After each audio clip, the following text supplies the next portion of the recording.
I know it's often hard to feel special or unique in this world full of so many people, but what if I told you that you, yeah, you asshole, are actually part of history right now? You are a small footnote in what I believe to be an unbeatable world record that was just set that will stand the test of time forever. And 50 years from now, you'll be able to look back on this and tell your grandkids exactly where you were on this day. Now, I know I've made this bold claim before, back when I proudly proclaimed that I had an unbeatable world record in Mr. Krabs overdoses on ketamine and dies speedrunning, and I may have been wrong there, but history never repeats itself. This time I'm not wrong. A YouTuber named GilvaSunner has been crowned champion of YouTube copyright takedown requests. Nintendo used him like a fleshlight. He set the undisputed record of most videos taken down in a single week, blowing the asshole off of the previous world record. GilvaSunner, over the last week, had 3,500 of his videos taken down by Nintendo. Our good friends at Nintendo. I swear to God, my jaw always hits the floor anytime I see them use the internet in any capacity. It blows me away that they even know what it is at this point with how awful Nintendo Online is. There's no doubt they're still using dial-up, and what makes this even more impressive to me is how confident I am in saying that this was not an automated process. Normally you'd see this and be like, oh, Nintendo just used a bot and took down all of this copyrighted material. But I just don't believe that's the case with Nintendo. They're probably afraid of bots. They probably think they're going to get their shit hacked, like the bot's gonna tap into their digital alarm clock, gain sentience, and steal their souls or something.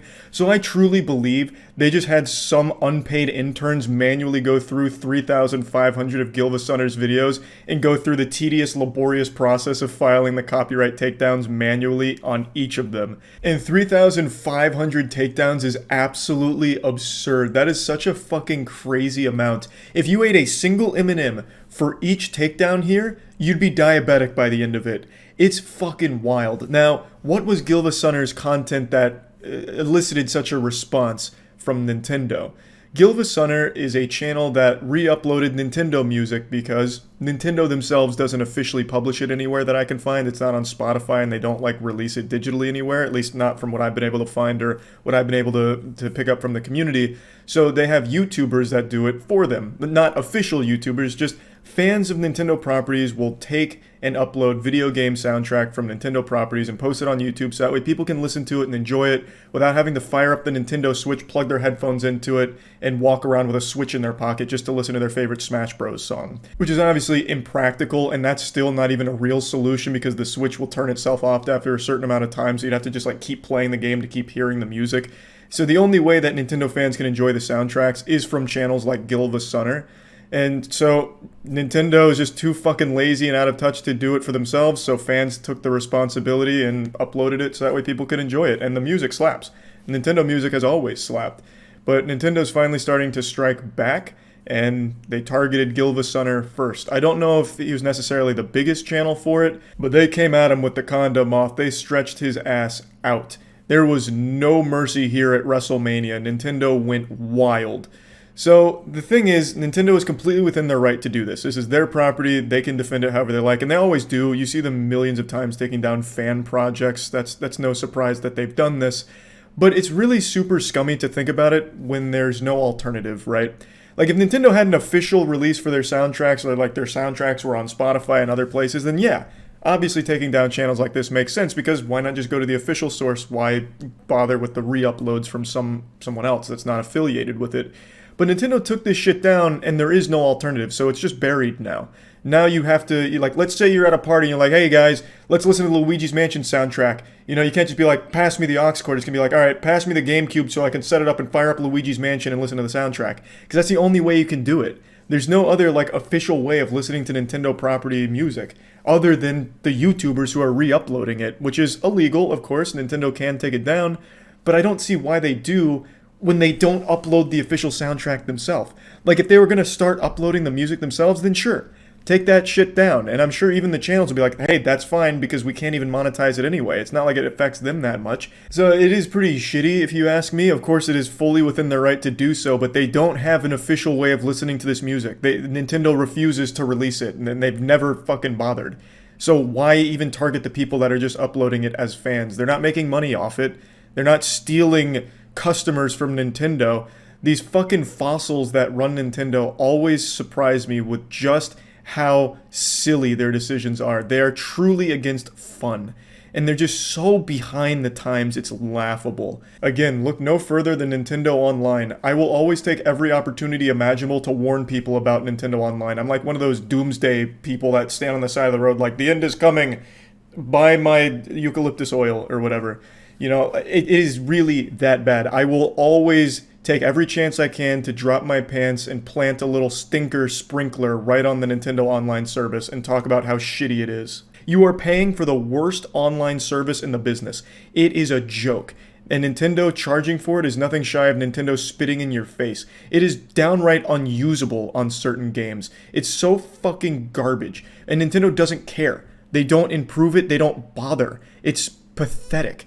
You're better off trying to like fucking Wi-Fi battle with your friends while you're both stealing internet from a local McDonald's that happens to be dilapidated while during a thunderstorm.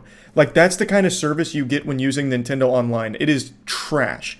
And they don't do anything about it, and they still charge you money for it. Instead, they focus their attention elsewhere, like striking down YouTube channels that are just re-uploading their most popular songs that they themselves refuse to publish anywhere. Nintendo could easily sell these soundtracks and make a killing off it, but they don't. And I think it's the fear of what if the music gets stolen or some shit. I really can't wrap my head around why they choose not to. But I wanted to talk about this because 3,500 videos being taken down is massive. And the channel still has about 6,400 videos still up. So that number, they could still get pumped up a little bit. Nintendo may only just be beginning. Like maybe the interns needed to take a break, or maybe they had to, go to the hospital after work exhaustion, and they're just going to have to get another wave in for more takedowns. We could see that number really fucking blow up soon.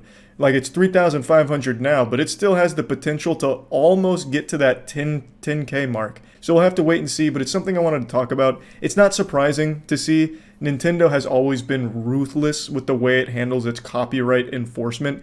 They are more fucking vicious than Viacom. And they're so out of touch that sometimes they forget that time zones exist. I remember when Hyrule Warriors Age of Calamity came out, the game released a little early in places like Australia because they were a little ahead, so they had the game a bit early. So people started streaming Age of Calamity, and Nintendo struck them down and had their channels banned because they didn't understand how time zones worked. So, if you're going to do anything Nintendo related, like post videos about it or content around Nintendo, just be careful. So yeah, I obviously feel really bad for GilvaSunner here, who put so many years of work into this. I believe it was 11 years worth of re-uploading soundtrack from their favorite titles completely for free, making $0 off it, spending a ton of time on this channel, only for Nintendo to come in here and take it all down without even offering an alternative. So now that music is just gone for people to enjoy. They can't do it now. So GilvaSunner announced that he would be closing the channel in the next few days, which is extremely sad. There is still 6,400 videos on it, so I wish he wouldn't close the channel. I'd really like to see, at least maybe if they decide to overturn their decision, maybe they have a change of heart. The power of friendship finally wins like it does in all of Nintendo's games. Maybe they're like, hey, maybe we're the bad guy. We'll put it back up, at least until we announce our official soundtrack source. I really just don't like when, someone like GilvaSunner decides it's not worth keeping it up, because I always think it is. And even if nothing else, why not just extend that world record, man? You got 3,500 takedowns in a week. Like, let's see if we can hit that, like, fucking 10,000 mark. It's right in our sights. It's, like, we can see the finish line. Just gotta keep the channel up. Gotta believe, But anyway, I just wanted to share this story because it was again, another instance of Nintendo being a joyless, soulless corporation, and it makes me fucking upset. Because I do like their games, always have, but I've never liked the company. At least not since it's been very clear that they hate their customers and their fans. So yeah, I just wanted to talk about it. That's about it. See ya.